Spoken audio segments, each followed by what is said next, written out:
Pernah kebayang nggak sih kalau di Indonesia ini ternyata ada suku asli yang penampilannya mirip banget sama orang Eropa? Nah, hari ini kita bakal ngebongkar salah satu misteri paling keren dari negara kita. Sebuah suku terpencil yang bakal mengubah cara pandang kita soal sejarah Nusantara. Coba deh bayangin sejenak. Jauh di dalam lebatnya hutan tropis kita, ada sebuah komunitas yang matanya biru jernih, kulitnya putih, rambutnya pirang. Dan mereka ini bukan turis yang nyasar loh. Mereka itu suku asli yang udah tinggal di sana ratusan tahun. Kedengarannya emang mustahil kan? Tapi tunggu dulu. Kenalin, ini dia suku Lingon. Sebuah komunitas super misterius yang hidupnya tersembunyi jauh di pedalaman hutan Halmahera Timur di Maluku Utara. Selama bertahun-tahun, keberadaan mereka tuh lebih kayak legenda daripada fakta. Jadi, apa sih yang sebenarnya bikin suku Lingon ini begitu istimewa? Yuk kita lihat lebih dekat lagi ciri-ciri fisik mereka yang benar-benar beda dari suku-suku lain di Indonesia. Oke, kita bedah satu-satu ya. Beda banget sama mayoritas orang Indonesia yang rasnya Mongoloid atau Melanesia, suku Lingon ini justru masuk ras Kaukasoid. Coba lihat. Postur tubuhnya tinggi-tinggi, kulitnya putih terang, rambutnya pirang, dan yang paling bikin kaget, matanya biru.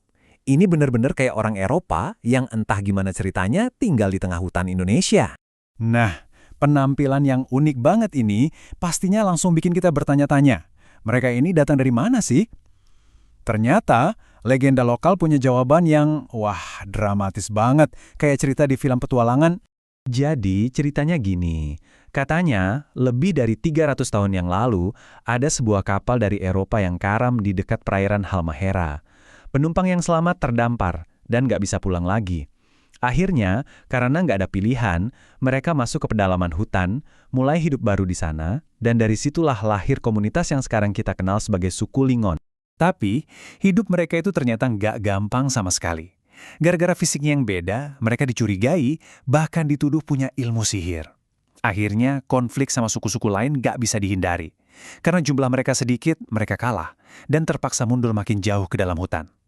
Yang lebih tragis lagi, katanya gadis-gadis Lingon yang cantik sering jadi sasaran penculikan, yang akhirnya maksa mereka buat ngambil keputusan drastis, menutup diri sepenuhnya dari dunia luar. Gimana? Ceritanya benar-benar kayak naskah film Hollywood kan?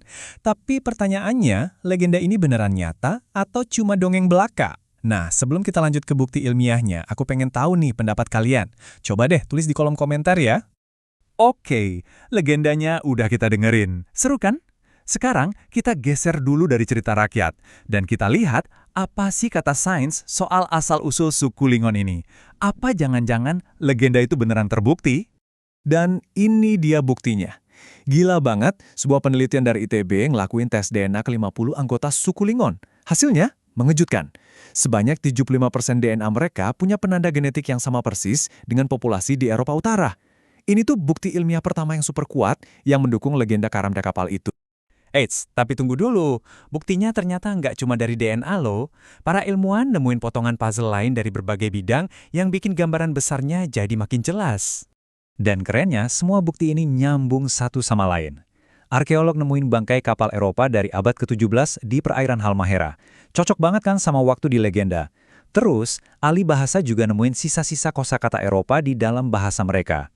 Bahkan artefak logam buatan mereka, tekniknya mirip teknik Eropa, walaupun motifnya udah lokal. Semuanya nunjuk ke satu kesimpulan yang sama, klop. Oke, asal-usul mereka udah mulai jelas ya. Tapi setelah ratusan tahun berlalu, gimana sih kehidupan suku Lingon sekarang? Apa mereka masih bisa mempertahankan identitas unik mereka di tengah dunia yang serba modern ini? Nah, ini bagian yang agak bikin miris. Populasi mereka sekarang tuh kecil banget. Diperkirakan cuma tersisa kurang dari 200 orang aja yang tersebar di pedalaman Halmahera. Angka ini nunjukin betapa rapuhnya keberadaan mereka saat ini. Jadi gini, di satu sisi, mereka udah beradaptasi total. Mereka hidup persis kayak suku lokal lainnya, berladang dan berburu, dan budaya asli Eropa mereka bisa dibilang udah hampir hilang. Tapi di sisi lain, adaptasi ini ada harganya. Kulit putih mereka kan sebenarnya nggak cocok buat iklim tropis, jadi mereka rentan banget kena penyakit kulit.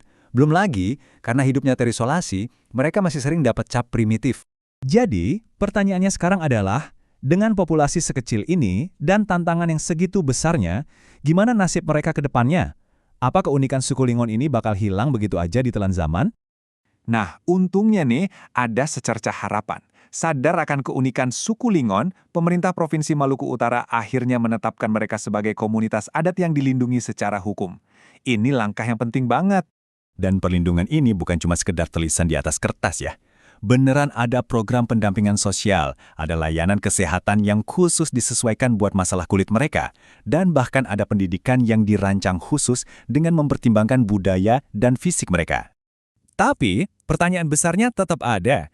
Di tengah gempuran modernisasi yang makin kencang, apa semua upaya ini bakal cukup buat menyelamatkan keunikan suku Lingon?